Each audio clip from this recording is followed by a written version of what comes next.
आज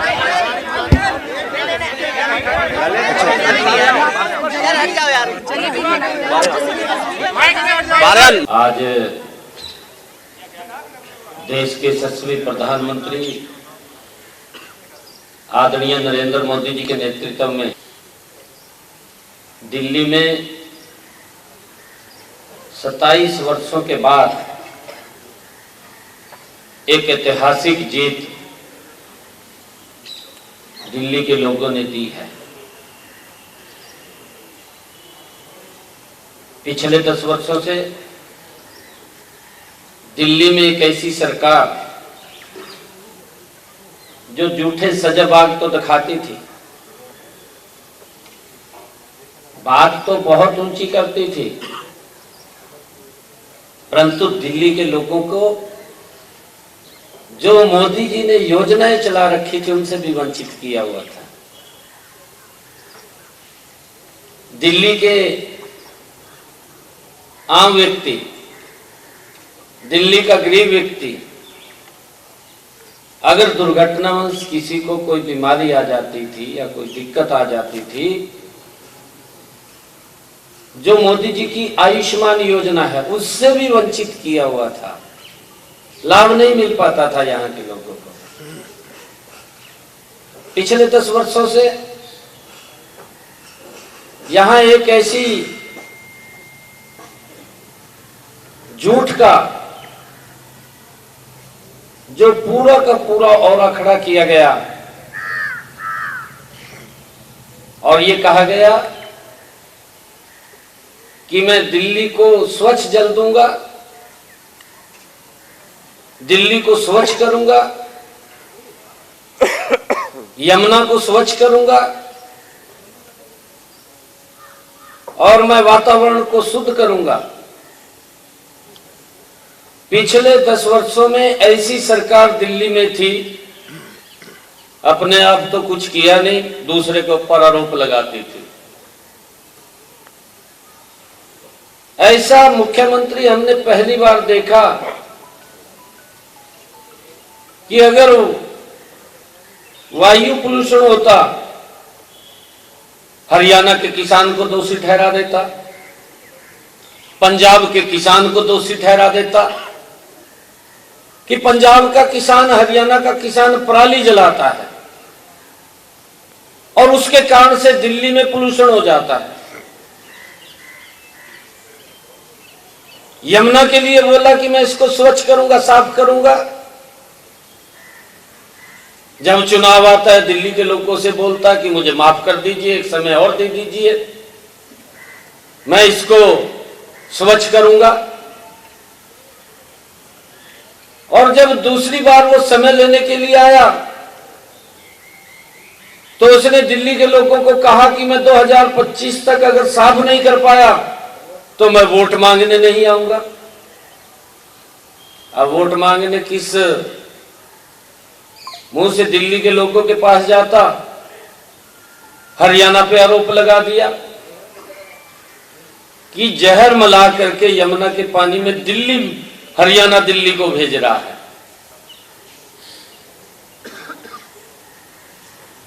मोदी जी अगर पैसा देते, मोदी जी काम के लिए अगर इसको बोलते तो मोदी जी को गाली देना शुरू कर देता। अपना काम नहीं करना, दूसरे के ऊपर आरोप लगाना। लोगों ने इस बात को समझा है।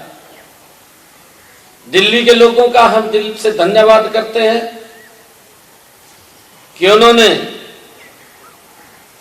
दिल्ली के अंदर भी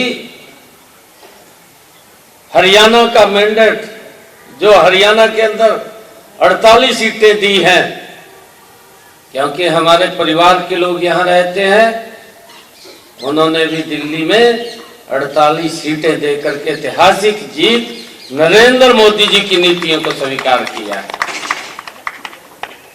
आज मुझे खुशी है कि मोदी जी की वो तमाम नीतियां, सभी योजनाएं अब दिल्ली के अंदर लागू होंगी। गरीब व्यक्ति को आयुष्मान कार्ड का भी लाभ मिलेगा। हमारे दिल्ली के किसान को उसकी फसल के अच्छे दाम मिलेंगे। हमारे दिल्ली के लोगों को पर्याप्त और स्वच्छ जल मिलेगा। यह गारंटी अगर किसी की है, यह नरेंद्र मोदी की गारंटी है। नरेंद्र मोदी की गारंटी के ऊपर दिल्ली के लोगों ने मुहर लगाई है। पिछले 10 वर्षों में जो आदरणीय नरेंद्र मोदी जी ने देश के आम नागरिक के लिए जो योजनाबद्ध तरीके से योजना से उसके घर तक लाभ पहुंचाया है, अब दिल्ली के लोग भी पीछे नहीं रहेंगे, उनको भी वो लाभ पहुंचेगा। आज इस ऐतिहासिक जीत पर इसका जो श्रेय जाता है वो देश के यशस्वी प्रधानमंत्री आदरणीय नरेंद्र मोदी जी को जाता है, जिनकी एक सोच है, जिनका एक विजन है कि दिल्ली भी विकसित भारत में मजबूती से भारत के साथ चलेगी। यह निर्णय दिल्ली के लोगों ने बड़ा लिया है। मैं दिल्ली के लोगों का बहुत बहुत बधाई देता हूं, शुभकामनाएं देता हूं। और हमारे जो राष्ट्रीय अध्यक्ष आदरणीय जेपी नड्डा जी, जो उनका कुशल संगठनकर्ता के रूप में उन्होंने काम किया है, हमारे भारत के गृह मंत्री आदरणीय अमित शाह जी और हमारी तमाम लीडरशिप, जिन्होंने दिल्ली के अंदर एक योजनाबद्ध तरीके से लोगों के बीच में जाकर के सरकार ने जो काम किए हैं उसके बातें उनके बीच में रखते हुए, उन योजनाओं को बताते हुए दिल्ली के लोगों ने एक बड़ा विश्वास हमारी उच्च लीडरशिप पे किया है, आदरणीय मोदी जी के ऊपर किया है, मोदी जी के कामों के ऊपर मोहर लगाई है। मैं दिल्ली के लोगों को बहुत बहुत बधाई और शुभकामनाएं देता हूं।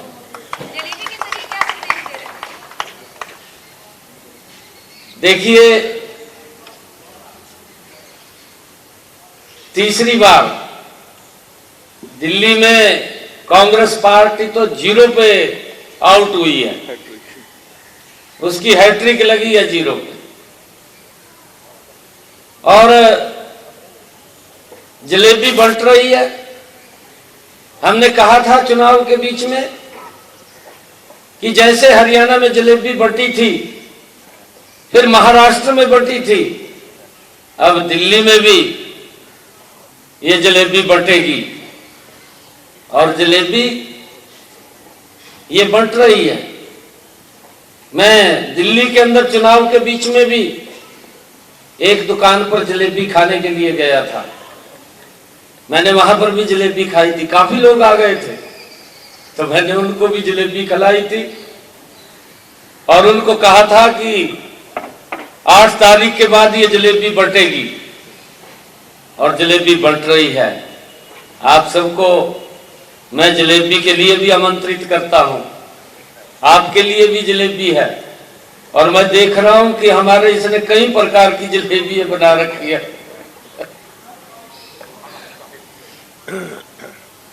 हमारी गोहाना की जलेबी है, अमृती जलेबी है, एक छोटी जलेबी है, कई प्रकार की जलेबी हैं। पर कुछ लोग जलेबी को देख करके भी हैरान हो जाते हैं, इतनी बड़ी जलेबी भी है। सर, यमुना को लेकर अरविंद केजरीवाल ने बयान दिया, हरियाणा पे आरोप लगाया। आप 2 बार खुद यमुना घाट पे गए, कहीं ना कहीं आपने जो डिफेंड किया और जो जवाब दिया, आपको लगता है कि उसका बहुत ज्यादा असर हरियाणा के तरफ से दिल्ली चुनाव पर पड़ा? नहीं, देखिए, वो उसका झूठ था। केजरीवाल जो झूठ बोलता था, दिल्ली के लोगों से वायदा करता था कि मैं यमुना को स्वच्छ करूंगा, क्योंकि जब ये पहली बार मुख्यमंत्री बना तो इसने इसकी वीडियो आप चलाना उसको, क्योंकि अब चलाने का समय है, इसकी बातों को बताने का समय है। इसने ये कहा था कि वजीराबाद के बाद यमुना गंदी होती है और मैं इसको स्वच्छ करूंगा। 10 साल हो गए हैं, दिल्ली के लोग देख रहे थे स्वच्छ करेगा, ये भी इसने यमुना तो स्वच्छ नहीं की, अपने आप को सुधार लिया। गजब का आदमी है ये, गजब का व्यक्ति है केजरीवाल। कहा मैं गरीब के बच्चे को डॉक्टर बनाऊंगा, गरीब के बच्चे को कहा मैं इंजीनियर बनाऊंगा। कहा था ना इसने, शराब के ठेके खोल दिए। गजब का आदमी है। कल बोला पीएम साहब ने कि पहली बार ऐसा हुआ है कि दिल्ली और एनसीआर के जितने राज्य मिलते हैं वहां पर एनडीए की सरकार है, बीजेपी की सरकार है और सभी जगह एक साथ विकास किया जाएगा। आपको क्या लगता है किस तरीके से विकास की गति आगे बढ़ेगी? अगर हम एनसीआर की बात करें, गुड़गांव की बात करें, आसपास के इलाकों की बात करें जो आपके राज्य के अंतर्गत आता है। यही तो मोदी की गारंटी है। मोदी जो बोलता है उसको करता है, जो नहीं भी बोलता उसको भी करता है। मोदी जी ने कहा है कि यमुना स्वच्छ होगी तो स्वच्छ होगी, आप देखना गति से स्वच्छ होगी, लोगों को स्वच्छ जल मिलेगा। और लोग, मोदी जी ने कहा है कि लोग इंडिया गेट और कर्तव्य पथ पर जाना भूलेंगे तो इस यमुना के किनारे घूमेंगे लोग। इस प्रकार का विकास होगा जिससे दिल्ली वंचित थी पिछले लंबे समय से। हरियाणा की जो टॉप लीडरशिप है आम आदमी पार्टी की, अरविंद केजरीवाल, मनीष सिसोदिया, सौरभ भागवत, सब चुनाव हारे, आतिशी सिर्फ अपनी सीट बचाने में कामयाब हुई है। क्या मैसेज देखते हैं सर इसको कि पूरी टॉप लीडरशिप है आम आदमी पार्टी की जो शुरू से वो हार रही है? आपने शायद मेरा इंटरव्यू, मैंने चुनाव चलते में इंटरव्यू दिया था, मका आतिशी ने तो ये कहा है कि मैं तो समय काट रही हूँ और समय पूरा हो गया, आपके सामने है। 8 तारीख तक वो समय काट रही थी, क्योंकि मलाई तो केजरीवाल खा गया था, उसको तो मालूम ही नहीं था कि क्या चल रहा है क्या नहीं चल रहा। आतिशी के तो ऊपर वजन डाल करके चला गया, जब जेल में गया वो तो समय काट रही थी और वो खुश है यार, मेरे को राहत मिली है थोड़ी। हरियाणा की बॉर्डर की जो दिल्ली के इलाके थे वहाँ अच्छा प्रदर्शन हुआ था, क्या हरियाणा का प्रभाव पड़ा? नहीं, प्रदर्शन तो पूरी दिल्ली में अच्छा हुआ है, पूरी दिल्ली में अच्छा प्रदर्शन हुआ, ऐसा नहीं है। पूरी दिल्ली ने बड़ा सहयोग किया। अगर आप लोग देखेंगे कुछ सीटें तो बहुत कम मार्जिन पे ही अच्छा प्रदर्शन किया है। लोगों में केजरीवाल सरकार के प्रति बड़ा रोष था, क्योंकि ये झूठ बोलता है और झूठ बोल करके लोगों के अंदर इस प्रकार का, क्योंकि एक व्यक्ति होता है जो बातों से लोगों के दिमाग को बदल देता है। अन्ना हजारे की स्टेज से उठा, लोग समझते थे दिल्ली के कि बड़ा कट्टर ईमानदार है, ये व्यक्ति सुधार करेगा। मैं अभी एक प्रचार के अंदर गया तो मुझे तो ये लग रहा था कि इसने कहा था कि मैं दिल्ली को पेरिस बनाऊंगा। मैंने पूछा भी, मैंने वहां जाकर के जब मैं जनसभा के अंदर गया तो मैंने पूछा भी, केजरीवाल ने तो पेरिस बनाने की बात की और मुझे मखा आधा घंटा लग गया इस रोड के ऊपर आने में। ये पेरिस यही है क्या? ये केजरीवाल का पेरिस है? वो कहने लगे जी कहा 5 तारीख को बता देंगे भी पेरिस क्या है।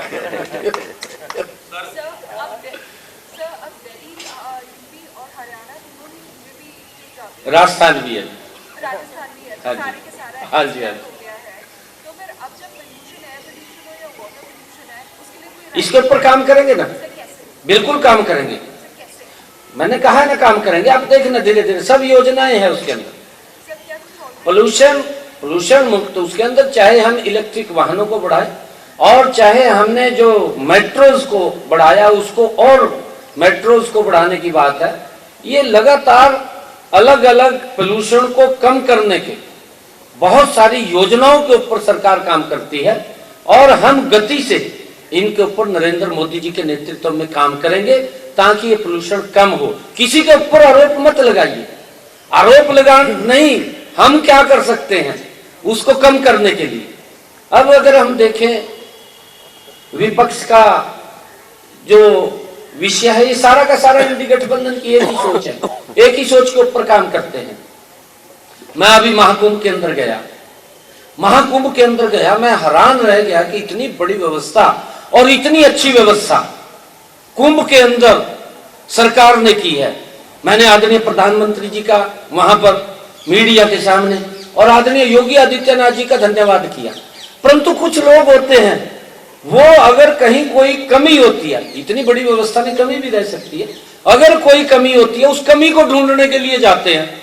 भाई अगर तेरे को कमी दिखी, सरकार के ध्यान में लगाए तो उसको बता दे भी यहां कमी है, हम उसको सुधार कर देंगे। परंतु उसके ऊपर राजनीति करते हैं और वो राजनीतिक दुकान अब इंडी गठबंधन की बंद हो चुकी है। मोदी जी के नेतृत्व में उन्होंने प्राय बंद कर दिया। आप देख रहे हैं दिल्ली के अंदर कांग्रेस ये थर्ड टाइम के अंदर भी जीरो के ऊपर आउट हो गई है। दिल्ली में चुनाव खत्म हो चुके हैं, हरियाणा में निकाय निगम चुनाव है, उसके लिए बीजेपी कितना तैयार है? नहीं, हमारी पूरी तैयारी, हमने कहा है कि चाहे छोटा चुनाव है चाहे बड़ा चुनाव है, हम गंभीरता से चुनाव को लड़ते हैं और मजबूती से लड़ेंगे।